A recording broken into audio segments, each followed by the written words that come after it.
Un communiqué officiel est diffusé très rapidement dans tous les médias. Contrairement au constat dressé par la police scientifique, il annonce la découverte d'un corps sans trace visible de violence. Le général Oleko, responsable de la police de Kinshasa, est convoqué par la cour pour s'expliquer sur les raisons de son communiqué. Les ONG et la famille soupçonnent ce général d'avoir falsifié la vérité pour protéger les autorités au nom de la raison d'État. Généralement, les corps sans vie s'accompagnent des blessures béantes ou des hématomes. À ce moment-là, on voit qu'il y a visiblement trace de violence à ce stade. Lorsque ces signes visibles n'apparaissent pas, cette mention est démise. Pour ça que la Cour et le ministère public tiennent à savoir cette mention d'absence de traces visibles de violence. Est-ce que vous ne vous êtes pas précipité pour rédiger un communiqué de presse? Ce n'est pas moi, l'individu qui rédige. C'est un service qui fait le travail. Les enquêtes sont ouvertes pour permettre de connaître avec certitude et exactitude les circonstances qui ont concouru à cette mort. C'est ça qui est personnel. Ce qui est une note de l'état-major personnel. Le responsable, c'est vous. Pouvez-vous aujourd'hui assumer? C'est mon état-major. Et j'en suis le commandant. Et que par conséquent, je l'ai signé. C'est moi le commandant. C'est pourquoi j'ai dit, oui, l'ensemble de ce qui est dans les communiqués, pour moi, j'assume comme commandant. Mais l'ensemble, pas les mots isolés. Oui.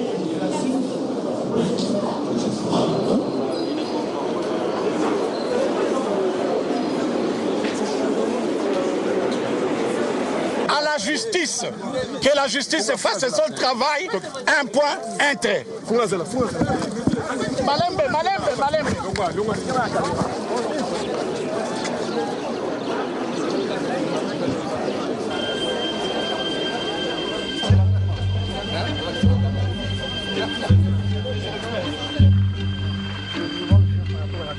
Les relevés téléphoniques et les explications des experts permettent de situer de manière précise les lieux de communication et les déplacements des différents protagonistes lors des heures fatidiques. Ce sont parmi les indices les plus sérieux qui ont conduit à l'arrestation des prévenus trahis par leur téléphone. La Cour examine plus particulièrement les appels téléphoniques entre le colonel Moukalai et le major Christian Ngoy, toujours en fuite à l'étranger. Pour le moment, je suis couvert par les secteurs 1 des centenaires. C'est celle-ci qui a le signal le plus fort. Celui qui est en fuite, Christian Ngoy, il a appelé et on a vu ses appels téléphoniques suivre le trajet du crime, le chemin du crime. Les appels ont commencé à partir de l'inspection de l'antenne qui prend en charge les appels qui sont émis dans les environs de l'inspection de la police. On a vu les traces dans les quartiers donc, périphériques de Kinshasa pour atterrir finalement à des heures tardives aux environs de lieux proches de là où la voiture a été découverte. On a vu le dernier appel, qui est celui qu'on peut considérer comme le présumé meurtrier, a émis aux environs de 23h03 et c'est dans le quartier où habite et très proche du colonel Moukalai. Nous avons estimé que lorsqu'il avait tout terminé, il est arrivé chez le colonel Moukalai, comme c'était une heure tardive, il a appelé pour qu'on ouvre la porte pour aller lui faire le rapport.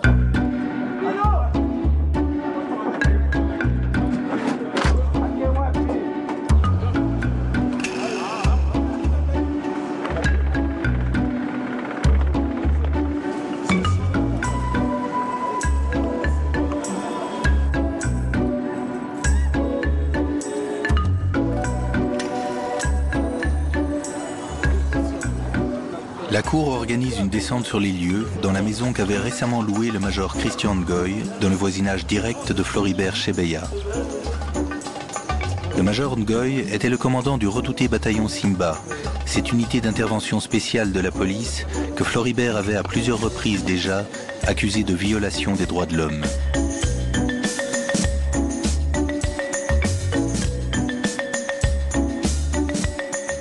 Présentement, nous sommes dans la résidence du fameux major du bataillon Simba. C'est à 4 mètres, à 4 maisons de la résidence du défunt Floribert Chebeya. Donc, les messieurs étaient venus s'installer ici pour épier le mouvement de Floribert Chebeya. Donc, c'est ce qui prouve que c'était vraiment un acte prémédité. On a trouvé des choses là-bas. Voir même le plan de notre maison ici.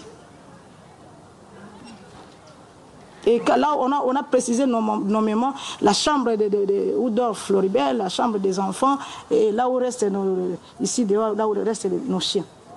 C'est lui qui est aussi parmi les bras droits de John Numbi. Et c'est eux qui ont assassiné, qui ont massacré les gens au Bas-Congo, du Bundu Dia Congo.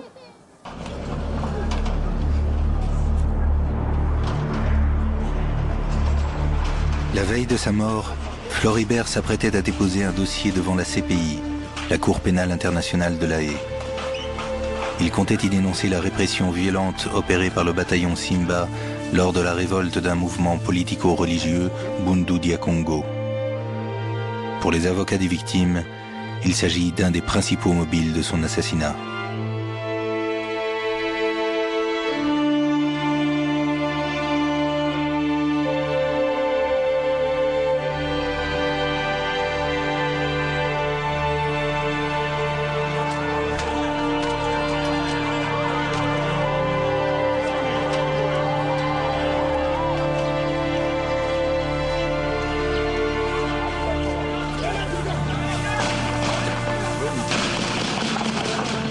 Monsieur le Président, où allons-nous?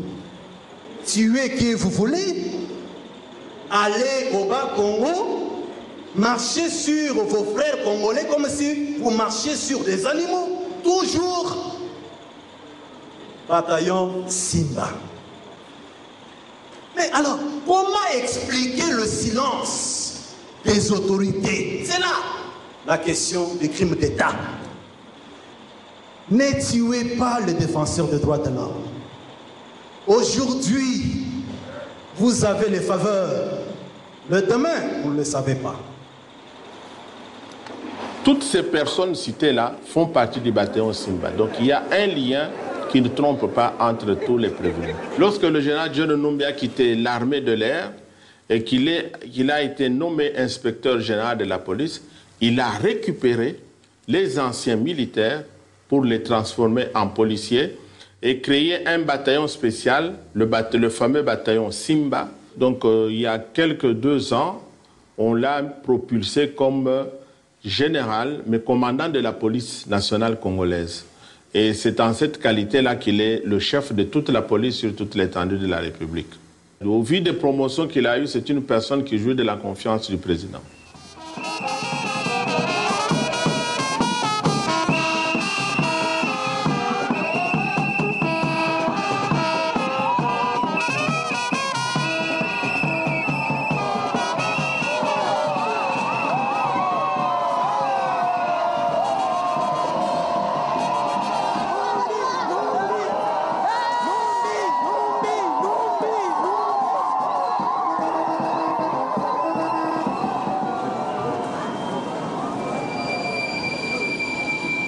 Depuis plusieurs mois, Floribert souhaitait pouvoir rencontrer le chef de la police afin de lui faire part des incessantes atteintes aux droits de l'homme commises par ses services.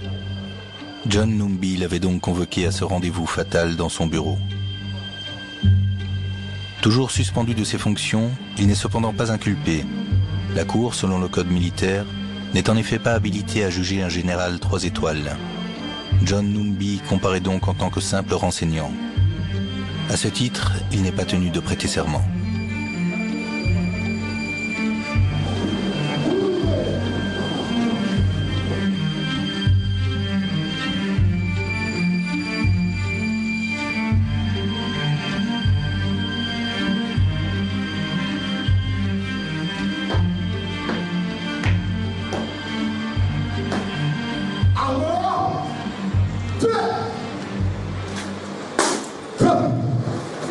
Mettez de préférence devant moi. Non au poste non. Numbi Banza Tambo John. Inspecteur divisionnaire en chef. Hein. C'est ça le grade. Inspecteur divisionnaire en chef, bien sûr. Jusque-là, Monsieur le Président, moi je ne sais même pas, jusqu'aujourd'hui, pourquoi M. Chebeya voulait me rencontrer. Je ne sais pas. Je ne sais pas. Selon le Conseil, il avait établi un rapport qui devait vous entraîner pratiquement devant la CPI. Vous n'étiez pas au courant? Oh non, non, non, non, pas du tout. Pas du tout. Une probable comparution devant la CPI. Jamais. Jamais. Vous n'étiez pas au courant. Est-ce que l'on peut considérer à l'heure actuelle que c'est une attrape, c'est un appât, c'est un guet-apens, l'histoire de rendez-vous avec lui via Mokalaï, selon lui? On ne l'a pas invité. Il n'y a jamais eu une invitation. Il n'y a jamais eu une convocation. On ne l'a pas poussé à venir me voir. Alors, c'est difficile que vous puissiez parler de guet-apens lorsque c'était volontaire. Après tout ça, on a trouvé un corps sans vie. Voilà, je vous dis que c'est un concours malheureux. Peut-il confirmer?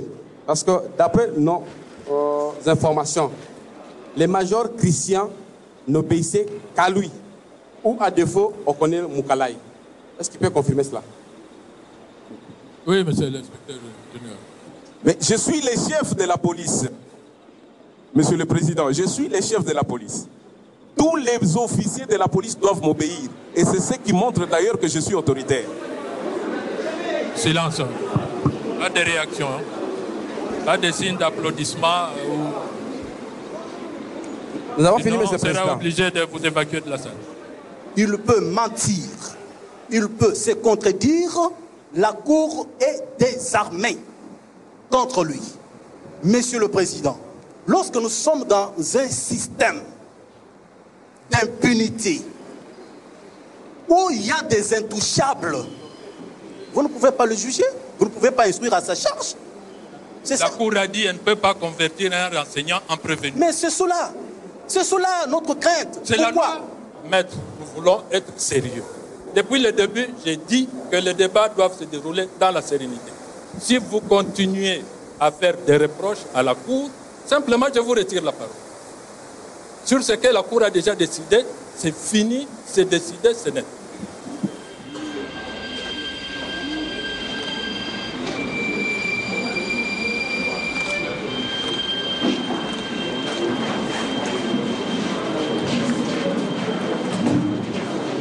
C'est une véritable chape de plomb que l'on essaie de faire tomber aujourd'hui sur le procès. Que le chef de la police, dont on a vu que c'était un homme d'autorité, vienne nous expliquer qu'il ne sait rien de cette affaire, alors que deux personnes, et pas des moindres, des défenseurs des droits de l'homme connus et reconnus, ont été tués alors qu'ils étaient entre les mains de sa police, c'est parfaitement invraisemblable et c'est surtout insupportable pour les familles des victimes.